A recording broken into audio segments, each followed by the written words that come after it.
we give you the President of the United States.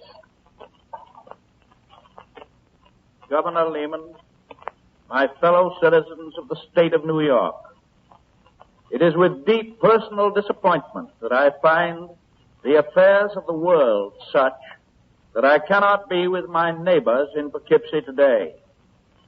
That my great-great-grandfather, Isaac Roosevelt, sat in the little old courthouse here 150 years ago and cast his vote with a slim majority in favor of ratification of the federal Constitution is a family tradition of which I am proud.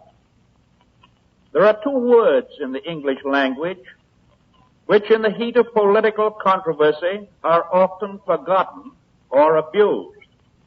The words faith and confidence. It is well for us to remember that a very large minority of the inhabitants of the original 13 states opposed the adoption of the Constitution. They had witnessed the complete failure of government under the Articles of Confederation. Yet they were opposed to a real union because they believed those leaders who viewed with alarm any effort to think and act in national terms instead of state and local terms. And believe me, the professional fearmongers of 1938 have little to learn from the viewers with alarm, the patrons of ghosts and hobgoblins of the days of 1788. I wish that all of you might read the dusty newspapers and pamphlets and handbills of 150 years ago. Feelings ran high. Vituperation and invective were the rule. The state of New York would cease to exist, and its people would be squeezed to death between the cold-blooded Yankees of New England on the one side and the passionate aristocracy of the South on the other, if you believed one type of publicity. The people of the state of New York would be ruined by interstate tariffs, and as a weak, independent nation would be reconquered by George III if you read the publicity of the other party.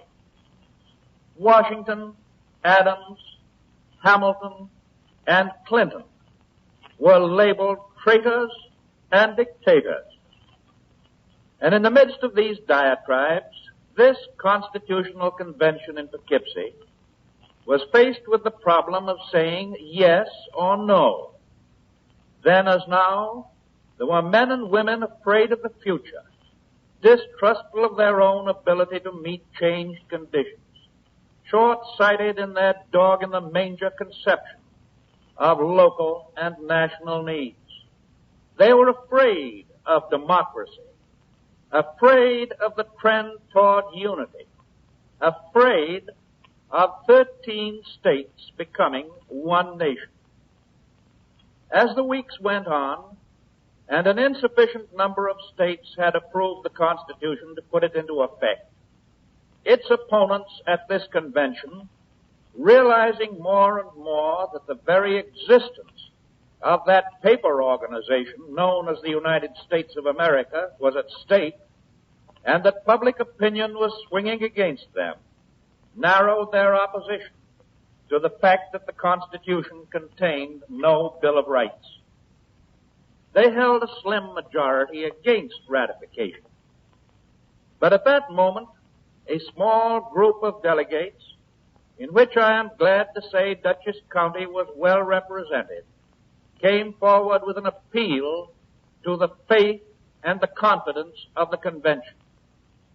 They agreed that a permanent constitution for the United States should contain a Bill of Rights, and they proposed ratification by the state of New York in full faith and confidence that a Bill of Rights would be promptly submitted to the several states by the first Congress to meet under the Constitution. You and I know today that it was this proposal which won final adherence to the Constitution by a small margin.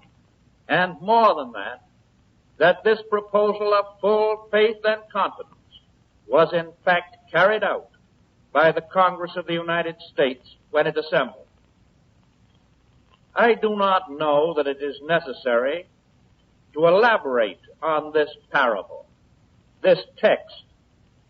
It is perhaps sufficient for me to say that when in almost every generation between 1788 and 1938, the people have been faced with similar decisions, they have in the long run expressed their full faith and confidence in the integrity and the safety of the national concept.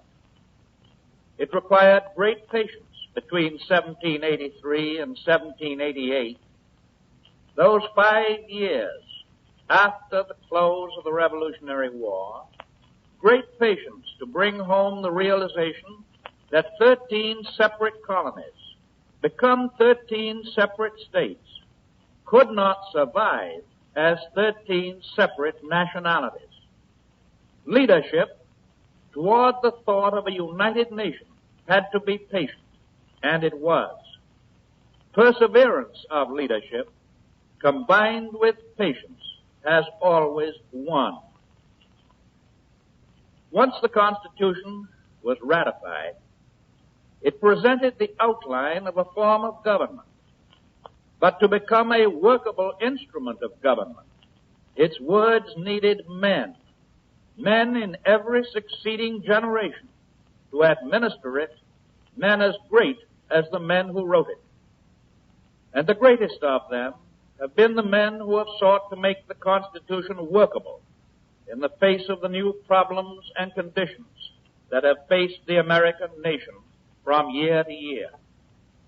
Yes, the greatest of them have been those who have not said, it will not work, it cannot be done, it must be changed, but rather those who have applied to the Constitution of the United States the spirit of full faith and confidence, which has come down to us today from the convention which met here in the summer of 1788.